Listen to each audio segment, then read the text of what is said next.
Hello again, and welcome to the next video of the PDDL tooling series with exciting updates.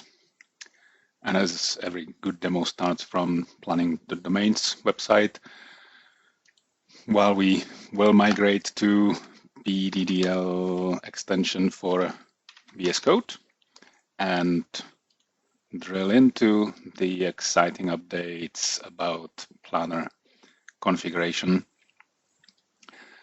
But let's get there by starting from a session in the online editor and hitting the open offline. Visual Studio Code comes up.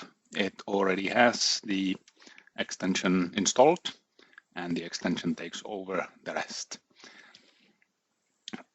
We just need to select where we wanted to write the files.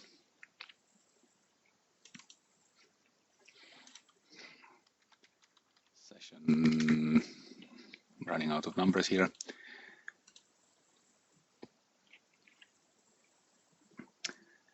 And here we go. The session files will synchronize down. As soon as we have them, we can have a look at what's new in Visual Studio Code. So you can, if you are new, go to View Command Palette or Control-Shift-P, Control-Alt-P on Mac, and open PDDL Overview. If it doesn't come up, typing PDDL Overview and hitting Enter will bring it up for sure. And there we are. Let me get rid of some previous configuration there. And this is how it comes up by default. You will have this new table with planners available to you, or you have the button to add more planner configurations. You have a button to show the configuration files with all the squiggly lines if you got something wrong somewhere. And you will have buttons here to view the configuration, to edit, and to delete. At the same time, there is a new button down here in the status bar. And that button now is saying we are missing something. And indeed, we have not selected a planning engine yet. We can select the default one. So that icon shows that it's brought by the PDDL extension and you can't really do anything about it. There's nothing to configure, but you can add more planners. So let's do that. So hitting the plus brings up the menu that lets you configure different kinds of planners. So we can have any executable or any executable file on any operating system configured. You can have any command. You can call Java -jar with any configuration you want. Or you can have a planning service running, and there are two flavors of it. The one that really corresponds to the cloud planning.domain solver. As long as you implement the same interface, you can use it here as well. And there is an asynchronous version of that as well. Then you could also add planners from the well-known list. So far, we only have POPF in here, the planning partial order planning forward planner. But there is more to come, and creators of planners, please do add it in or let me know what I need to do to wrap up your planner and make it available nicely and usably for everyone. And lastly, this is an example of a proprietary planner that runs under a commercial license, cannot be shared freely outside in the open source world, but writing a VS Code extension is possible to bring it into this environment. So if you have a planner that you cannot share or doesn't make sense to share it, and you can give it the first-class citizen treatment with all the end-user ease, you can write a Visual Studio Code extension that hooks up to the PDDL extensions APIs and injects in the planner, as well as a custom PDDL parser, if you will. Now, let's do that already. So that's where we were. And we can start by perhaps just writing a command. And as it's here, we can use Java. We could use Node, Planner.js, or anything like that is possible if the planner takes the arguments being domain and problem in some particular order or with specific switches, like PDDL4J does. You can customize it in here, and there is your planner. And we can always look at what we've created in here.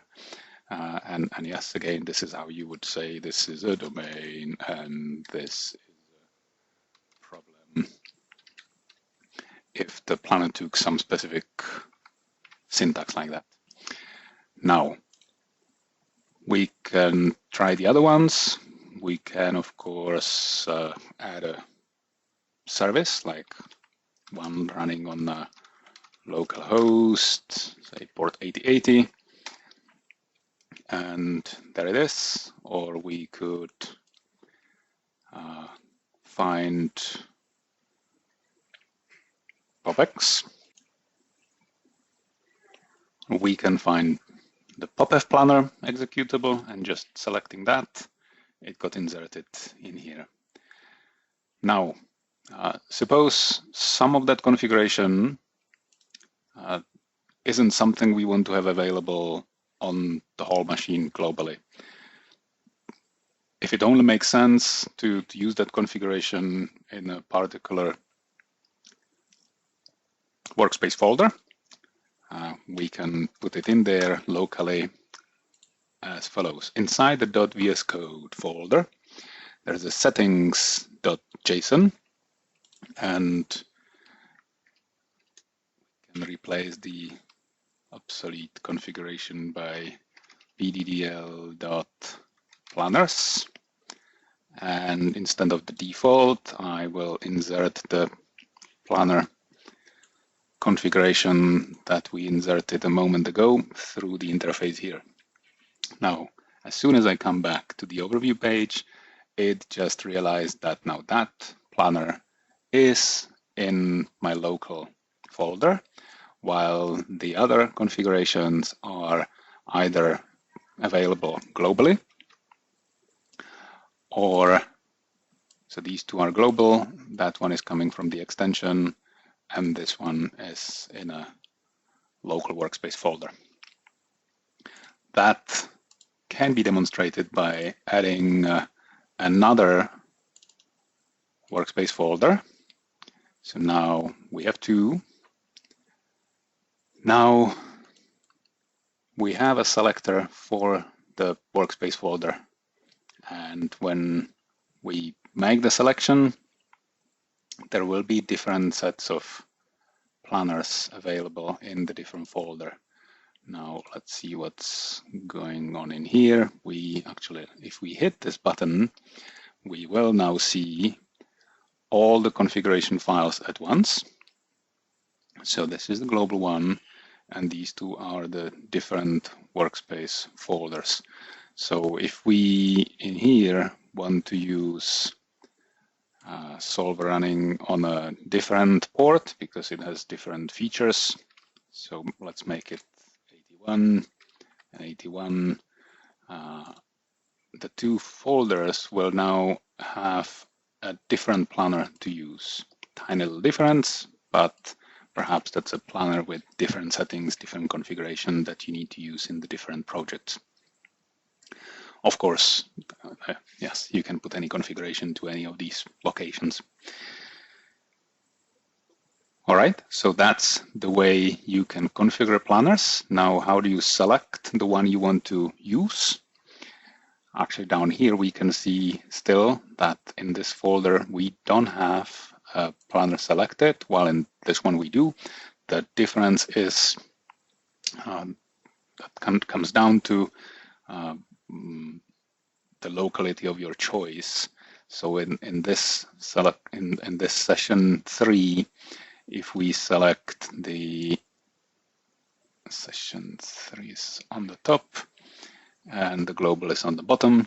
If I make the global selection, it gets written to the global settings file. And if I make the local selection, it gets written to the local file. So that way your selection travels with the context, and basically the relevant planner is used when you start planning, when you invoke it. There are other ways how to change the planner. Of course, you don't want to be bringing up the PDDL overview page every time. You can see always what is the planner that you are using currently right here at the bottom of in the status bar.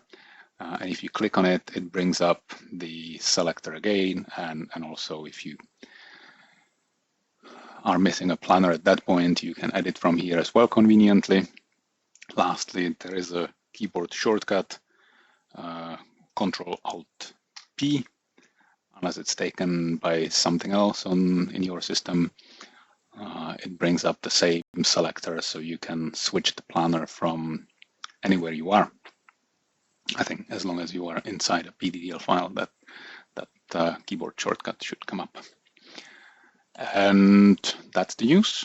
Besides that, there are all the PDDL settings that you can bring up just by pressing that big configuration button up here, and other facelifts happen so that the page looks current and it's pleasant to use.